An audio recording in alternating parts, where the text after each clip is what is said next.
So I'm sitting out back thinking about like why it is like the American public is believing less and less in global warming, despite more and more scientific evidence showing that it's happening. And it's a pretty simple feedback loop. This is how it happens with our media that's driven by essentially consumer demand. Once you cast doubt on a subject and bring it into a political realm, you're able to bring another element into it that has nothing to do with the subject at hand. That's what happened with global warming. It got politicized.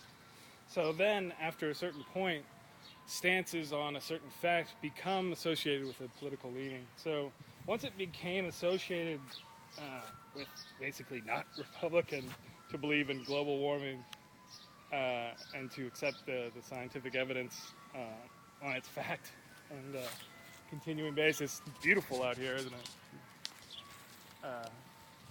We're right on the edge of drought territory here in Dallas, so hopefully we'll just keep the water running, keep it green. Anyway,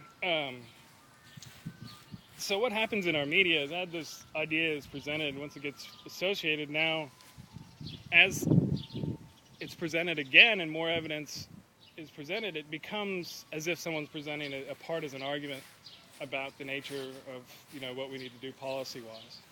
And so that association then starts to lower the public acceptance as it becomes more politicized as an issue. So it's really sad then that, as it got trotted out, and then kind of people thought about it, oh, they're only saying this because, well, no, and it's just downhill from there.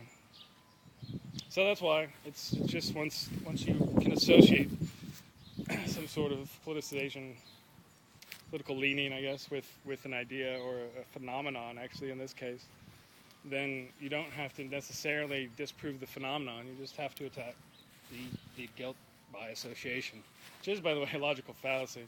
So you don't have to be a Democrat to believe in global warming. You just have to vote that way if you want something to be done about it. It's unfortunate, but there you go.